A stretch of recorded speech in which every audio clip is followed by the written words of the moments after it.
બજારમાં બુલ્સનો જોશ, ગેપઅપ બાદ નિફ્ટી 200 પોઈન્ટથી વધુ વધીને 22,700ની નજીક. બેંક નિફ્ટી સતત ચોથા દિવસે આઉટ પરફોર્મન્સ.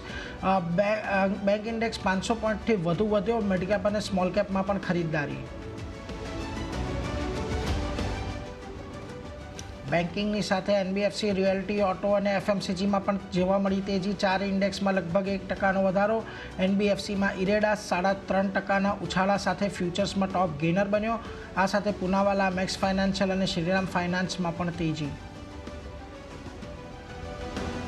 બજાજ ગ્રુપ અને એલિયાન્સનો 24 વર્ષનો જૂનો સાથ છૂટ્યો. બજાજ ફિન્સર્વ અને પ્રમોટર ગ્રુપ કંપનીઓ બજાજ એલિયાન્સ લાઇફ અને બજાજ એલિયાન્સ જનરલ ઇન્સ્યોરન્સમાં ખરીદશે 26% હિસ્સો.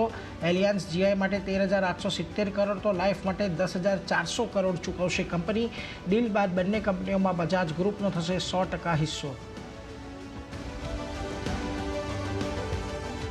અને ચાલુ નાણાકીય વર્ષે 16 માર્ચ સુધી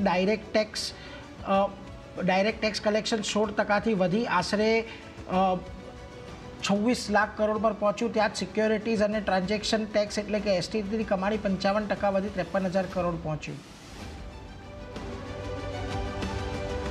અમેરિકી રાષ્ટ્રપતિ ટ્રમ્પ અને રશિયાના રાષ્ટ્રપતિ પુતિન વચ્ચે આજે થનારી વાતચીત પર રહેશે દુનિયાની નજર. રશિયા યુક્રેન યુદ્ધ પૂરું કરવાના મુદ્દા પર થશે ચર્ચા.